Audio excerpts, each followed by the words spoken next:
Dear students of class 9, good afternoon. This is Liton Chandras, Senior Teacher English, Bangladesh Bank High School, Motijil, Dhaka. I think you are having a good time and enjoying the classes which are taken by the different teachers from Bangladesh Bank High School, Motijil, Dhaka.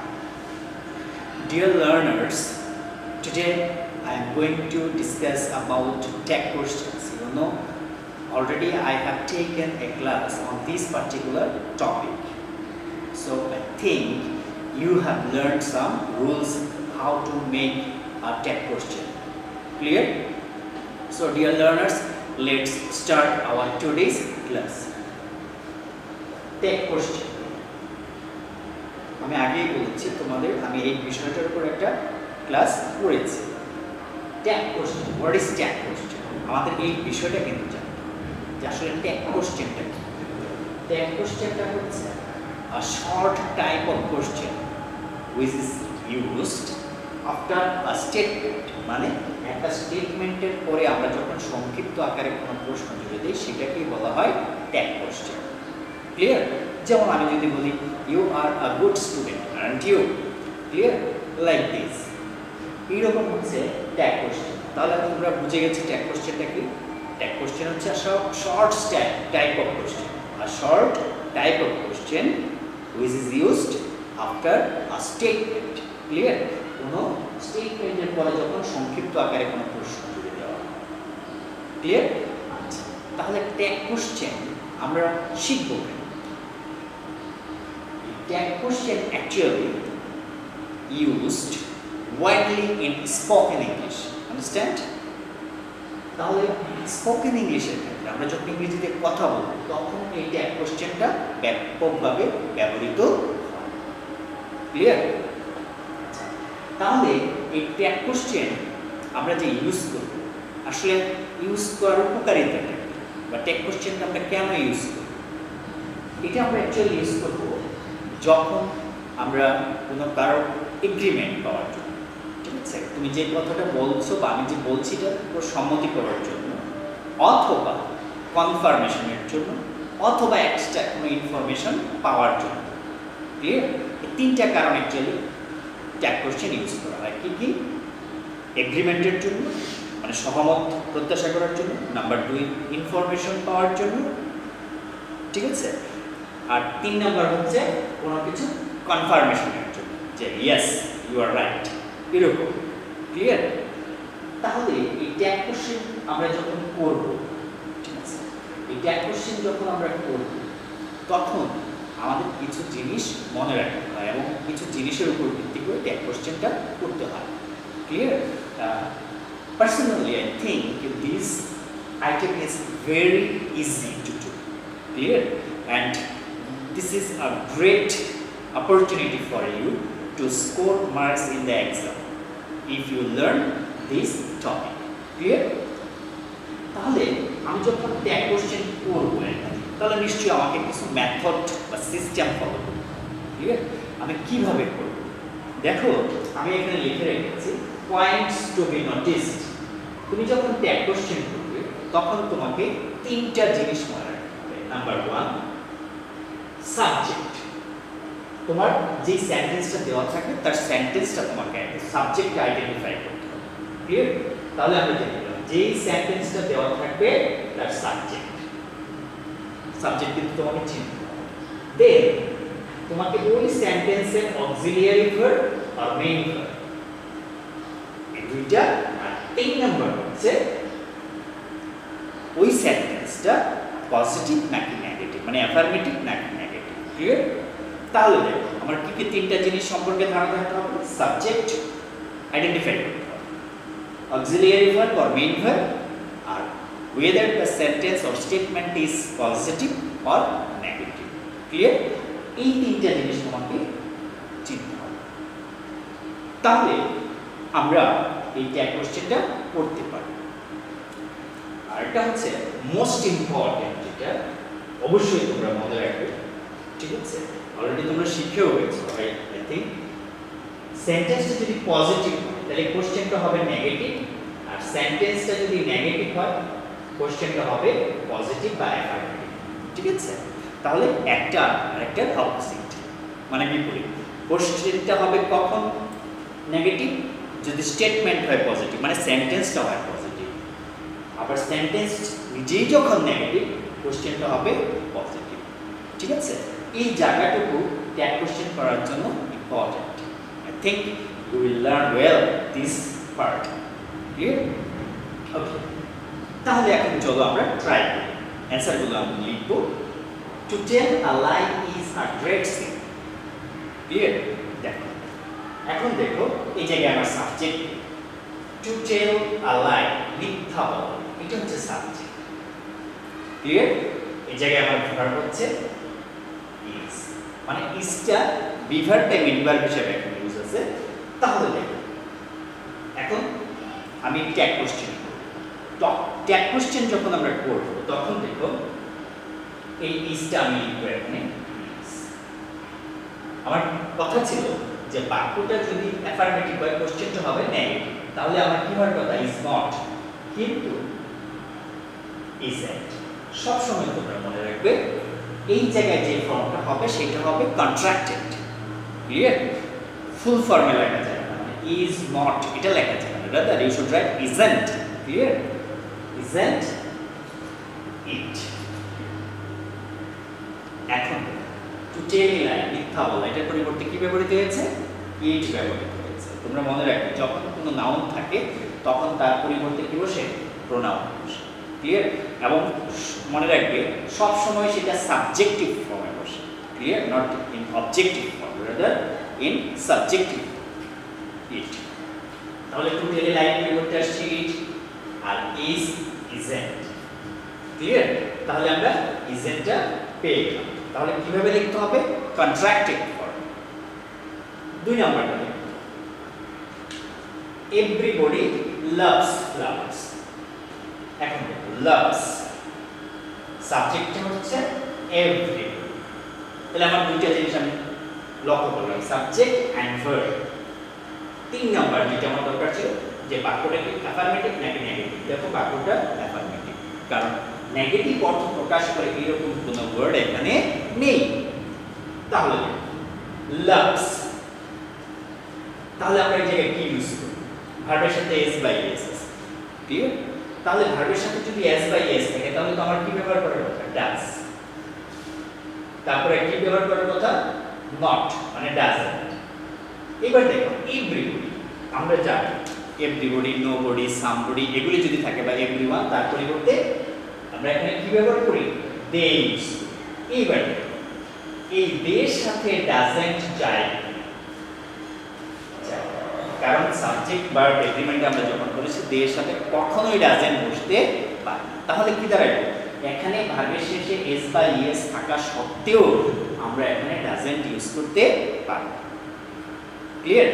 কারণ আমরা everybody, somebody, anybody, nobody যাই থাকুক তার পরিবর্তে যখন আমরা they use করব ভার্বের সাথে এস বা ইএস থাকা সত্ত্বেও ডাজন্ট ইউজ করতে পারবো না। You should keep in mind. Clear? তাহলে আমরা কি ইউজ করব? তাহলে আমরা জানি এর সাথে যাইলো ডোন্ট, তাহলে আমরা লিখব উত্তরটা ডোন্ট। তাহলে আমার এই উত্তরটা হবে না, এটা আমি লিখতে পারবো ডোন্ট।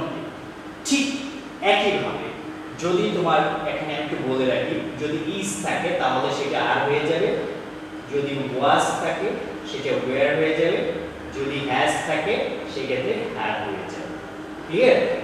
তাহলে দেখো আমি কিন্তু লিখে দিয়েছি এই ক্ষেত্রে ইজ থাকলে এর পরিবর্তে আর হবে, ওয়াজ থাকলে ওয়্যার হবে, হ্যাজ থাকলে হ্যাভ হবে। তাহলে আশা করি তোমরা এটা বুঝেছো যে ভার্বের সাথে যখন এস বাই এস থাকে, যখন আমরা এভরিবডি, নোবডি বা যেটাই থাকবে তার পরিবর্তে দে ইউজ করব, তখন আর ডাজন্ট ইউজ করা যাবে। ক্লিয়ার? তখন ডোন্ট ইউজ করব। ঠিক একইভাবে যদি ইজ থাকে তাহলে আর, ওয়াজ থাকলে ওয়্যার, হ্যাজ থাকলে হ্যাভ, এগুলো ইউজ করতে হবে। আশা করি এটা তোমরা বুঝে গেছো।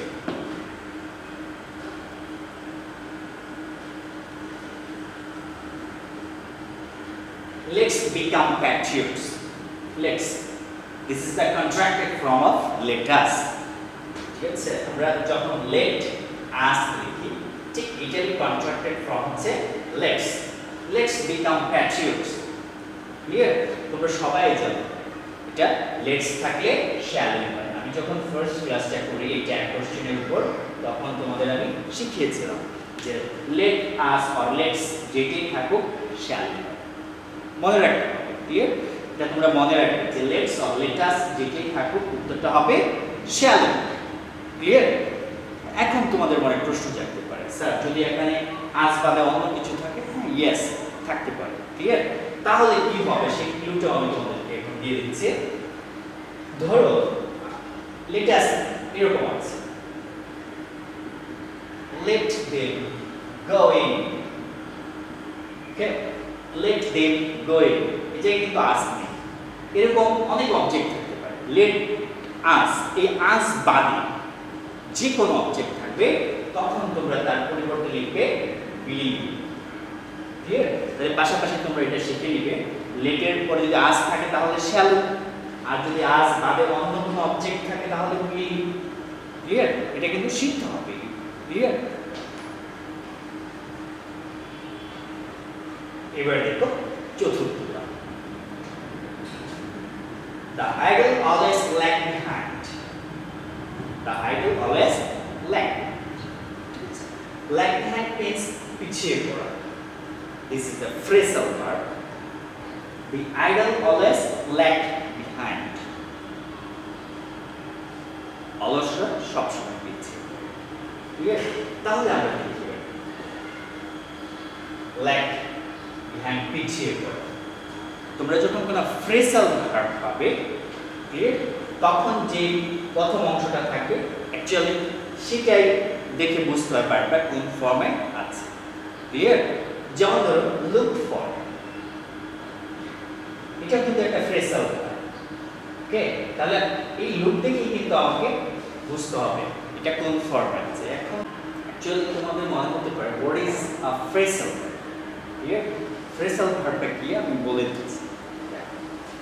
verb plus preposition, verb plus preposition এরকম ফর্মে যখন থাকে তখন তাকে বলা হয় phrasal। দুইটা মিলে একটা অর্থ প্রকাশ করে। যেমন আমি এখানে এখন লিখেছিলাম দেখো verb look for preposition, look for অর্থ হচ্ছে খোঁজ করা। This is called phrasal verb। Clear?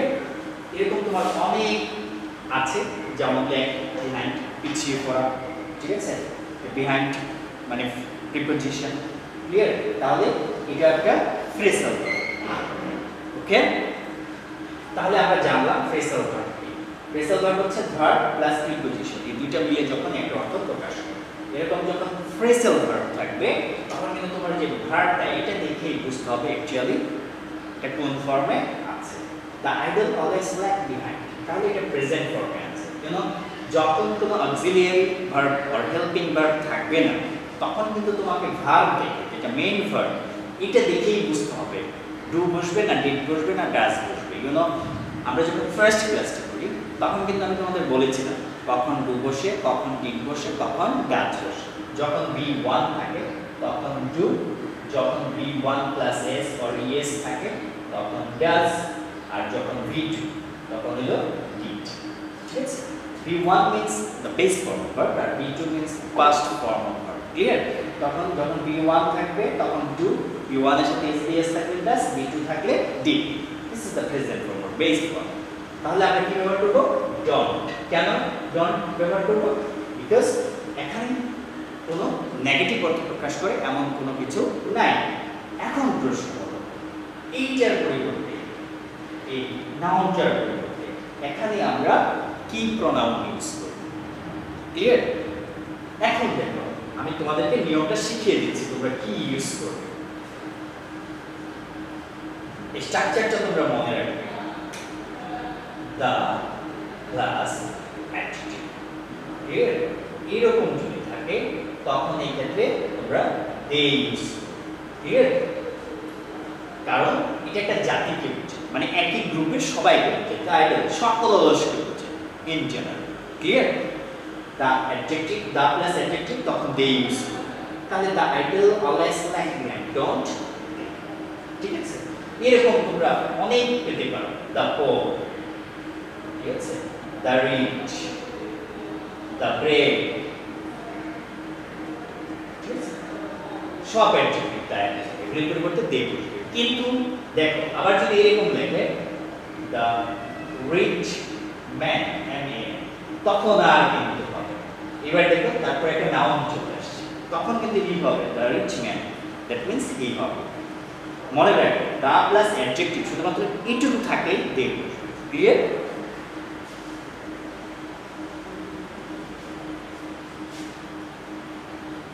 My parents always advise me to work hard. আমি তোমাদের বলেছি যে ফার্স্টে তোমাকে চিনতে হবে কি subject. Look my parents verb advice, দেখো মাই প্যারেন্টস ভার্ব অ্যাডভাইস। এবার আমি দেখব বাক্যটা অ্যাফার্মেটিভ নাকি নেগেটিভ। এই বাক্যটা অ্যাফার্মেটিভ, কোনো নেগেটিভ কিছু নাই।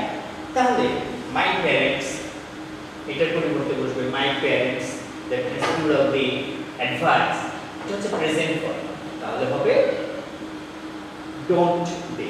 তাহলে আমার উত্তরটা কি হলো ডোন্ট দে। দেখো এটি যদি অ্যাডভাইস হতো ফার্স্ট ফর্ম তাহলে কিন্তু এখানে ডিডেন্ট বসে। ক্লিয়ার? তাহলে এটা তোমার জানতে হবে। তাহলে আমরা এই উত্তরটা পেয়ে গেলাম। Money can hardly bring happiness. Look, money, this is the subject.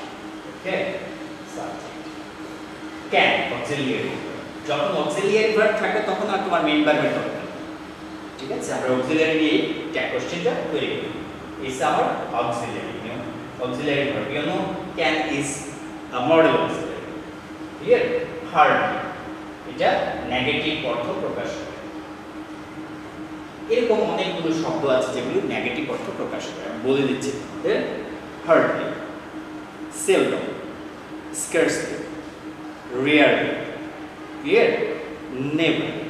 তারপরে নো যুক্ত যে কোনো শব্দ যেমন nobody, none, nowhere, clear? এগুলো যে কোনো শব্দ আর যেগুলো তুমি দেখে বুঝবে না মানে নো নাই, এইগুলো হচ্ছে hardly, scarcely, seldom, never, rarely. Clear? তাহলে আমরা দেখি money can hardly bring happiness. তাহলে money, this is an uncountable noun, you know, সকল uncountable noun এর পরিবর্তে it বসে। ক্লিয়ার? তাহলে it সকল অ্যাবস্ট্রাক্ট নাউনের পরিবর্তেও কি বসে it বসে। অ্যাবস্ট্রাক্ট নাউন মানে কি যেটা ধরা যায় না, জাস্ট অনুভব করা যায়, ওই ক্ষেত্রে it বসে। সকল আনকাউন্টেবল নাউনের ক্ষেত্রেও it বসে। তাহলে দেখো ক্যান অক্সিলারি ভার্ব থাকলে শুধু অক্সিলারি ভার্বটা আসে। এখন আমি কি নট ইউজ করব? নো। কেন নয়? বিকজ এই হার্ডলি থাকাতে বাক্যটা আমার নেগেটিভ, তাই আমি এখানে নট ইউজ করতে পারবো। তাহলে আমার উত্তরটা হলো কি can. Clear? Money can hardly bring happiness. It ব্যবহার করলাম কেন? Money countable noun, it can auxiliary verb আছে এগুলো। যখন অক্সিলিয়ারি ভার্ব থাকে তখন মেইন ভার্বের কোনো কাজ এখানে নেই। ক্যান ক্যান নট কেন ইউজ করলাম না? হার্ডলি নেগেটিভ, তাই নট ইউজ করা যাবে না। আমরা আগেই বলেছি বাক্যটা যখন নেগেটিভ কোশ্চেনটা হবে অ্যাফার্মেটিভ। আন্ডারস্ট্যান্ড? এই কোশ্চেনটা আমার অ্যাফার্মেটিভ হয়ে গেল।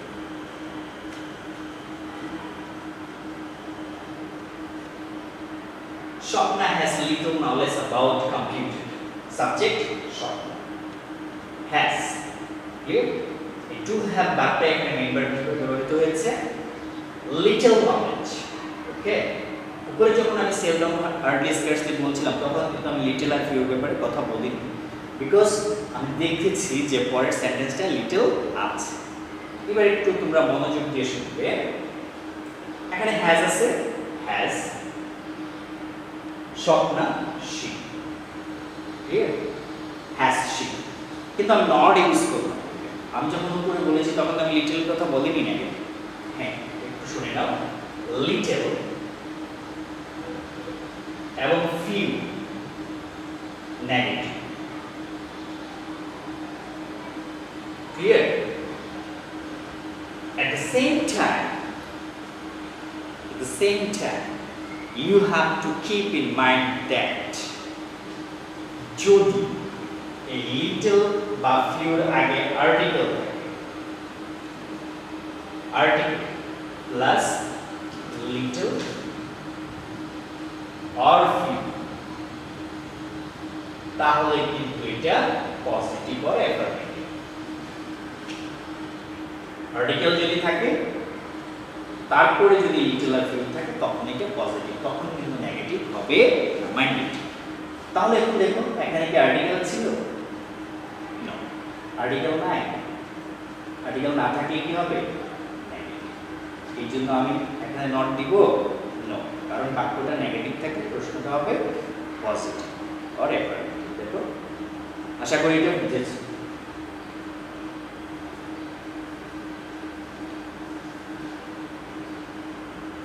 Those who are involved to do harmful work to others should be avoided. Here, this is a big sentence. Clear? Nothing to worry. ঠিক আছে, যদি তোমরা আমি যে তিনটা বলেছি সাবজেক্ট, ভার্ব অথবা অক্সিলিয়ারি ভার্ব আর পজিটিভ নেগেটিভ, এটা যদি চিনতে পারো তাহলে তোমাদের কোনো ভয় পাওয়ার কারণই নেই। আমরা দেখি, those who are involved to do harmful work to others, এটা হচ্ছে সাবজেক্ট। ক্লিয়ার? ইউ নো যে যখন কোনো কমপ্লেক্স সেন্টেন্স থাকে, ঠিক আছে, তখন অ্যাকচুয়ালি তার যে প্রিন্সিপাল ক্লজ তার ট্যাগ কোশ্চেন। এখন এই জায়গায় একটু সমস্যা হচ্ছে যে এই জায়গাতে সাবঅর্ডিনেট ক্লজ, এই টোটাল ক্লজটাই আবার হচ্ছে প্রিন্সিপাল ক্লজের সাবজেক্ট। ঠিক আছে, মানে এই ক্লজটাই হচ্ছে আবার মেইন ক্লজের সাবজেক্ট। এটা একটা সাবঅর্ডিনেট ক্লজ, আবার এই ক্লজটাই সাবজেক্ট হিসেবে ব্যবহৃত হয়েছে মেইন ক্লজে। এইরকম যখন কোনো ক্লজ সাবজেক্ট হিসেবে ব্যবহৃত হবে, অথবা ফ্রেজ সাবজেক্ট হিসেবে ব্যবহৃত হবে, অথবা জেরান্ট সাবজেক্ট হিসেবে ব্যবহৃত হবে, অথবা ইনফিনিটিভ সাবজেক্ট হিসেবে ব্যবহৃত হবে, তখন তুমি তাদের পরিবর্তে ইট ব্যবহার করবে। এখন প্রশ্ন জানতে হবে যে what is an infinitive, what is a gerund, what is a close. Already I have discussed about this topics. Clear? তাহলে শুড, শুড, তাহলে আমার উত্তরটা কি হবে? শুডেন্ট। কেন? কারণ এখানে নেগেটিভ অর্থ প্রকাশ করে এমন কিছু নাই। তাহলে আমার ক্লজ সাবজেক্ট। ক্লিয়ার? তাহলে এই ক্লজটা subject. those who are involved to do harmful work, যারা। এখন দেখো এই জায়গায় ব্যক্তি আছে those, ঠিক আছে, এই জায়গায় ব্যক্তি আছে those, তাহলে যেহেতু ব্যক্তি আছে তাহলে প্লুরাল, তাহলে কি হবে? they হবে। Clear? those who are involved, তাহলে those মানে প্লুরাল ব্যক্তি, তাহলে they। আবার যখন ক্লজ বা ফ্রেজ জিরান্ট সাবজেক্ট হবে, দেখো যেমন আমরা টু টেলে লাইন বলেছিলাম, ঠিক আছে, ওই জায়গায় আমরা ইট ব্যবহার করেছি। যেমন ধরো আরেকটা দিই, that he is honest is known to me. Here, that he is honest is known to me. That he is honest. A clause টা সাবজেক্ট। তাহলে এটার ক্ষেত্রে কি হবে? ইট হবে। ইট isn't। এখানে যেহেতু ব্যক্তি সেজন্য আমরা কি ব্যবহার করেছি? দে ইউজ করেছি। আবার জেরান্ডের ক্ষেত্রে বলেছি, যেমন ধরো আমি যদি এটা লিখি, swimming is a good exercise, ঠিক আছে, তাহলে দেখো isn't it। ক্লিয়ার? এইভাবে তোমরা শিখবে। এবার দেখো 9 নাম্বার চলেছে, I am a well wisher of you. I am, you know, I am is the contracted form of I am. Clear? তাহলে এটা হবে aren't, or you can write ain't. দুইটাই, you know, I am থাকলে aren't type. আমি যখন first class করেছি তখন আমি তোমাদেরকে বলেছি যে I am থাকলে aren't টাইপ হয় অথবা ain't টাইপ হয়, ঠিক আছে। একই সময় তোমাদের মনে রাখতে হবে I am not থাকলে কিন্তু am I, I am not থাকলে am I। Work hard to succeed. Work hard to succeed. This is an imperative sentence. You know imperative sentence হচ্ছে যে সেন্টেন্স দ্বারা আদেশ, উপদেশ, অনুরোধ, নিষেধ ইত্যাদি প্রকাশ করা হয়। Work hard to succeed, clear? তাহলে এই ইম্পারেটিভ সেন্টেন্স যখন থাকবে তখন আমরা সেই ইম্পারেটিভ সেন্টেন্সের ট্যাগ কোশ্চেন করার সময় বসাবো উইল ইউ বা won't you, clear? Work hard to succeed, won't you. তাহলে আমরা এটা শিখে নেব। এখন ইম্পারেটিভ সেন্টেন্স তোমরা বুঝবে কিভাবে? ইম্পারেটিভ সেন্টেন্সে সাধারণত সাবজেক্টে থাকে না, উজ্জ্ব থাকে। যেমন ওয়ার্ক হার্ড টু সাকসিড, যেমন আমি দেখি স্টুডেন্টরা প্রায় ভুল করে হ্যাভ আ কাপ অফ টি। এখন এটা একটা ইম্পারেটিভ সেন্টেন্স, তোমরা মনে করো এখানে হ্যাভ আছে এই জন্য হ্যাভেন্ট লিখে দাও, অ্যাকচুয়ালি নট। তাহলে এটা কি হবে? Won't you. or you can write would you লিখলে হবে have a cup of tea won't you, clear? তাহলে আমরা করতে করতে সবগুলো শিখে গেলাম, ক্লিয়ার? তো আশা করি তোমরা বুঝেছো। তো কন্ট্রাক্টেড ফর্মের কথা আমি বলেছি, তোমরা এই কন্ট্রাক্টেড ফর্ম দুটো একটু শিখে রাখবে। শেল নট দুটো একটু ব্যতিক্রম। শেল নট সমান হচ্ছে শান্ট, ঠিক আছে? আর উইল নট হচ্ছে ওয়ান্ট। এই দুইটা একটু ব্যতিক্রম, এই দুইটা তোমরা মনে রাখবে, ক্লিয়ার? তো আমি চেষ্টা করেছি তোমাদেরকে বোঝানোর জন্য, ঠিক আছে? Within the shortest time I think. Now it is time to give you homework as done. আমি এখানে তোমাদের 10টা সেন্টেন্স করিয়েছি ট্যাগ কোশ্চেন। আজকে যে ক্লাসটা নিয়েছি 10টা সেন্টেন্স করিয়েছি। এই 10টাই তোমরা ফ্রেশ, যে 10টা আমি করিয়েছি এই 10টা ফ্রেশ করে করে ছবি তুলে খাতার উপরে নাম, রুল, শ্রেণী, শাখা লিখে, ঠিক আছে? ক্লাসটা যখন অনলাইনে যাবে তার 2 দিনের মধ্যে তোমরা কি করবে? পাঠিয়ে দিবে। এই যে তোমরা হোমওয়ার্কগুলো করছো সেই জন্য কিন্তু মার্কস আছে, এবং আমি আগেও বলেছি যে তোমাদের এই মার্কসগুলো তোমাদের যে ফাইনাল রেজাল্ট হবে সেটার জন্য অনেক হেল্পফুল হবে। So for your own benefits never forget to submit your homework, clear? So dear learners, এখন আমি আজকের ক্লাসটা শেষ করতে চাই, ঠিক আছে? তোমরা অবশ্যই হোমওয়ার্ক করবে, তোমরা বাসায় থাকবে, ভালো থাকবে। Thank you very much.